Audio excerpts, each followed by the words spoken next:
तुलसीदास जी का तुलसी रामायण है भाई, श्रेष्ठ ग्रंथ है। वाल्मीकि रामायण भी श्रेष्ठ है, लेकिन मुझे वाल्मीकि रामायण से तुलसी रामायण ज्यादा भाता है। क्योंकि बात कैसी है, वाल्मीकि रचना तो श्रेष्ठ ही है, बात ही नहीं। राम के जन्म के पहले वाल्मीकि ने वाल्मीकि रामायण लिखा हुआ है, इतना महिमा है इस राम नाम का। लेकिन तुलसीदास ने कैसे लिखा है, जब उन्होंने क्या किया, उन्हें राम को प्रसन्न नहीं किया, उन्होंने तपस्या की हनुमान जी की।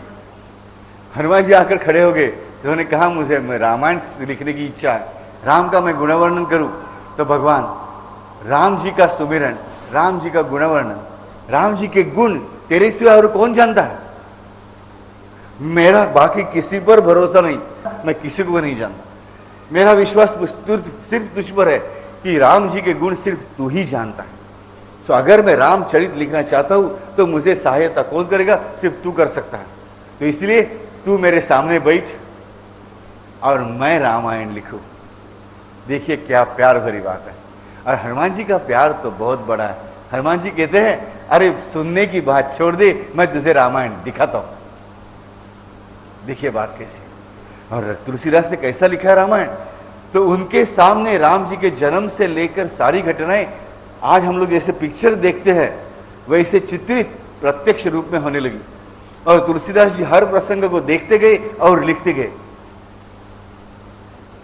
आंखों देखा हाल हम लोग कहते हैं ना, बॉल टू बॉल कमेंट्री, हम लोग क्रिकेट में बोलते हैं कि बॉल टू बॉल कमेंट्री। हम लोग घर में बैठे ट्रांजिस्टर लेके, वहां कोई कमेंटेटर बोल रहा है, हम टीवी पर देख रहे हैं। वैसे ही तुलसीदास जी की बात है, उनके आंखों के सामने हनुमान जी ने सारा रामायण फिर से रचा। यानी हनुमान जी की ताकत का भी अंदाजा आना चाहिए कि रामायण फिर से संचालित करने की ताकत सिर्फ हनुमान रखते हैं। और इसीलिए तुलसी रामायण में, रामचरितमानस में एवरी पर जो इवेंट है ना, बहुत डिटेल में वर्णन किया गया है। जितना डिटेल वर्णन वाल्मीकि रामायण में भी नहीं है, उतना डिटेल वर्णन तुलसी मानस में हम लोग देखते हैं, रामचरितमानस में नहीं देखते। क्योंकि उनके सामने सब कुछ घट रहा था और उसी समय लिख रहे थे।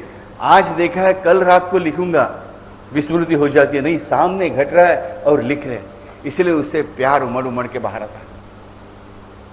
तो एक गुण वर्णन किया है, गुण संकीर्तन किया है, तुलसीदास ने किया। ऐसे जब भगवान के गुणों के संकीर्तन करने वाले ग्रंथ हम पढ़ते हैं, पुस्तिका छोटी हो या बड़ी हो, भगवान के तो ग्रंथ है, और तब हमारा ज्ञान बढ़ता है कि भगवान कैसा है, भगवान कैसा होता है, भगवान कैसे प्राप्त कर सकते हैं हम लोग उसे, हम ऐसी उसकी कृपा को कैसे प्राप्त कर सकते हैं। जब हम ये जान सकते हैं, जानने लगते हैं भाई, तभी बात ऐसी होती है कि ये जो विस्मृति होती है ना भगवान की, अब रही कैसी।